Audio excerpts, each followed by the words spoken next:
क्या मंदिरों की चमत्कारी शक्तियाँ सिर्फ आस्था है या उनके पीछे कोई प्राचीन रहस्य छुपा है?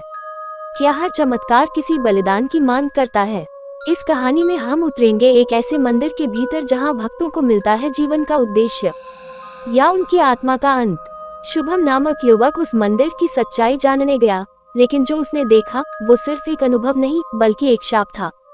देवी की शक्ति सिर्फ वरदान नहीं, एक चेतावनी है। अगर आपने इस कहानी को सुनना शुरू किया है तो शायद अब आप भी चुन लिए गए हैं। क्या आप तैयार हैं इस भयावह यात्रा के लिए? कही अनकही बातें, हिंदी हॉरर स्टोरी। शुभम, चलो ना यार, इस बार कानरा देवी मंदिर चलें। कहते हैं वहां जाने से हर मनोकामना पूरी हो जाती है। मेरी दोस्त अंजलि की आंखों में एक अजीब चमक थी, पर उसके चेहरे पर कुछ डर भी झलक रहा था। मैंने चौंक कर पूछा, तू उस मंदिर की बात कर रही है जहां लोग चमत्कार का अनुभव करते हैं, पर रात को वहां रुकने की मनाही है? हाँ वही। पर क्या तू नहीं जानना चाहता कि मंदिर की चमत्कारी शक्ति सच है या बस कोरी कल्पना? उसने मुझे एक अखबार का टुकड़ा दिखाया। कानरा देवी मंदिर, जहां रोगी ठीक हुए पर शोधकर्ता गायब। हम दोनों पहाड़ियों के बीच बसे उस प्राचीन मंदिर की ओर निकल पड़े। रास्ता कठिन था और हवा में एक अजीब सी गंध थी, जैसे अगरबत्ती और किसी जले हुए लोबान की। जैसे ही हमने मंदिर के दरवाजे पर कदम रखा, एक जोर की चीख हवा में गूंज उठी, चले जाओ, यहाँ जो आता है वो या तो ठीक हो जाता है या हमेशा के लिए यही रह जाता है। मैंने डर के मारे अंजलि की कलाई कसकर पकड़ ली। ये आवाज किसी ने सुनी क्या? शायद हवा का खेल है, वो बोली, पर उसकी आवाज कांप रही थी। मंदिर अंदर से बहुत सुंदर था। एक विचित्र प्रकाश देवी की मूर्ति पर पड़ रहा था, जैसे चांदनी भी उस पर थिरक रही हो। देख शुभम, मेरी मम्मी की कैंसर रिपोर्ट्स, डॉक्टर ने जवाब दे दिया था, पर माँ सिर्फ यहाँ आए और देख सब कुछ ठीक। अंजलि की आंखों में आंसू थे। ये चमत्कार है ना? क्या इसे तू समझा सकता है? मैंने चुपचाप सिर हिलाया, पर भीतर कुछ टूटता हुआ महसूस किया। मैंने तय किया मैं इस मंदिर में एक रात रुकूंगा। मैं जानना चाहता था कि रात में ऐसा क्या होता है जो लोगों को डराता है। पुजारी ने मुझे चेतावनी दी, रात के तीसरे पहर देवी जागती हैं, तब मंदिर मंदिर नहीं रहता। तुम अगर रुकोगे तो अपने कर्मों से सामना करने को तैयार रहो। मैंने हंसते हुए कहा, मैं डरा नहीं करता बाबा। बुजुर्ग पुजारी ने सिर झुकाया और धीरे से बुदबुदाया, डरते वही हैं जिनमें कुछ बचा होता है खोने को। रात 3:03 बजे। मैं अकेला मंदिर के भीतर था। बाहर कुत्ते भौंक रहे थे। हवा ठंडी नहीं, बर्फ जैसी थी। दिए अपने आप बुझ गए और तब धप धप धप किसी के नंगे पांवों की आवाज गूंजने लगी मंदिर में। कौन है? मैंने आवाज लगाई और तभी देवी की मूर्ति की आंखें खुल गईं। उन आंखों से रक्त टपक रहा था। मूर्ति ने गर्दन घुमाई और मुझे देखा। तू कौन है जो मेरे विश्राम को भंग कर रहा है? मैंने कांपती आवाज में कहा, मैं सिर्फ जानना चाहता था कि क्या आप सचमुच जागती हैं? सच देखना है तो मृत्यु के द्वार तक आना होगा। मंदिर की दीवारें हिलने लगी, जमीन कांपने लगी और अचानक मैं खुद को एक गुफा में पाया। वहाँ हजारों लोगों की चीखें गूंज रही थी। हमने भी यही सवाल पूछा था। अब हम यही हैं।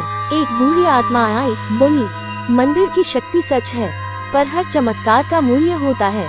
क्या कीमत? तेरी आत्मा, उसने मुस्कुराकर कहा। जब मैं जागा तो सुबह हो चुकी थी। पुजारी मेरे पास आए और बोले, तू लौट आया? असंभव। मैंने पूछा, मैं कहाँ था? उन्होंने कहा, तेरी आंखों में कोई और है बेटा, तू वही नहीं जो कल आया था।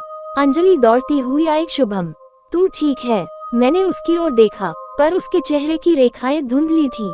अंजलि, मैं देख नहीं पा रहा। अब मैं हर दिन मंदिर के पास बैठता हूँ। मेरी आंखें देख नहीं सकती, पर मैं महसूस कर सकता हूँ। वो शक्ति, वो स्पंदन, वो चेतना। मंदिर अब मुझे डराता नहीं, वो मुझे पुकारता है। पर मैं सबको बताना चाहता हूँ, हाँ, मंदिर की चमत्कारी शक्ति सच है, पर वो केवल श्रद्धा नहीं, वो भूख है, वो बलिदान है। मुझे लगा था कि मंदिर से लौट आने के बाद मेरी जिंदगी पहले जैसी हो जाएगी, लेकिन सच कहूँ तो अब कुछ भी पहले जैसा नहीं रहा। रात के 3:03 बजे, जब सारी दुनिया सो रही होती है, वो जागती है। मंदिर की शक्ति अब मेरे भीतर है। मैं जहाँ भी जाता हूँ, वहाँ अगरबत्ती की खुशबू, चमकते दिए और कहीं दूर से आती कोई धीमी मंत्र ध्वनि मेरे साथ चलती है। और कभी कभी एक स्त्री की छाया मेरे पीछे चलती है। शुभम, प्लीज मुझे कॉल कर। क्या हुआ तुझे? तुझ में कुछ बदल गया है। तू वो नहीं है जिससे मैं मिली थी। मैंने उसका कॉल काट दिया क्योंकि मुझे अब उसकी आवाज धुंधली लगती थी, जैसे वो किसी और दुनिया से बोल रही हो, या शायद मैं ही अब किसी और दुनिया का हिस्सा बन गया था। शुभम, मंदिर ने तुझसे कुछ ले लिया है। पुजारी की कही वो बात अब हर रात मेरे कानों में गूंजती है। एक रात मेरे कमरे की दीवारों पर देवी की मूर्ति की छाया उभरने लगी और उसने मुझसे कहा, तेरे भीतर अब मेरा अंश है। अब तू केवल एक भक्त नहीं, तू एक द्वार है। द्वार? किसका द्वार? उस दुनिया का जहाँ से शक्ति आती है, पर जिसके साथ अंधकार बंधा है। मैंने कई बार कोशिश की कि इस रहस्य को दुनिया को बताऊं, कि मंदिर की चमत्कारी शक्ति सिर्फ चमत्कार नहीं, एक पुराना अनुबंध है। लेकिन जैसे ही मैं बोलने लगता, मेरी जुबान जम जाती, मेरी आवाज गुम हो जाती, जैसे किसी ने मुझे चुप रहने का आदेश दे दिया हो। अब मैं समझ चुका था, कुछ रहस्य बताने के लिए नहीं होते, कुछ चमत्कार महसूस करने के लिए होते हैं, और कुछ शक्तियाँ सिर्फ उन्हीं को छूती हैं जो तैयार होते हैं खुद को खोने के लिए।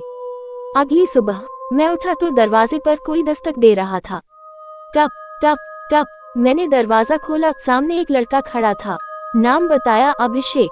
मैं रिसर्च स्कॉलर हूँ। सुना है आपने उस मंदिर में रात बिताई थी। क्या मैं आपसे कुछ सवाल पूछ सकता हूँ? मैं चुप रहा। उसने आगे कहा, मैं जानना चाहता हूँ कि क्या वो सब वास्तव में हुआ था। क्या वो देवी सच में जागती है? मैंने उसकी आंखों में देखा, उसमें वही बेचैनी थी जो कभी मेरी आंखों में थी। मैंने सिर झुकाकर धीरे से कहा, तुम पहले ही चुने जा चुके हो, अब पीछे नहीं हट सकते। उस रात फिर वही सपना आया। देवी की मूर्ति ने मुझे देखा और कहा, अब तू सिर्फ एक अनुभव करता नहीं, तू मेरी आंखें हैं, तू वही करेगा जो मैं चाहूँ। पर क्यों मैंने कांपती आवाज में पूछा। क्योंकि तूने मुझे देखा है, और जो मुझे देखता है वो मेरे आदेश से बंध जाता है। मैं जागा, पसीने पसीने, और सामने अभिषेक खड़ा था। शुभम, मुझे उस मंदिर तक ले चलो, अभी। इसी वक्त हम मंदिर की ओर निकले। रास्ते भर अभिषेक चुप था। बस एक बार उसने पूछा, अगर मैं वहाँ रुका और देवी प्रकट हुई तो क्या मुझे कुछ मिलेगा? मैंने कहा, हर किसी को वहाँ कुछ न कुछ जरूर मिलता है, या तो उसका उद्देश्य या उसकी आत्मा। अभिषेक मंदिर के भीतर बैठा। रात 3:03 बजे। वही मंत्रों की ध्वनि, वही हवा का ठहराव। दिए अपने आप बुझ गए और अचानक मंदिर कंपने लगा। देवी की मूर्ति से रक्त नहीं, आग की लपटें निकलने लगी। एक तेज आवाज गूंजी, ये शरीर तैयार है, अब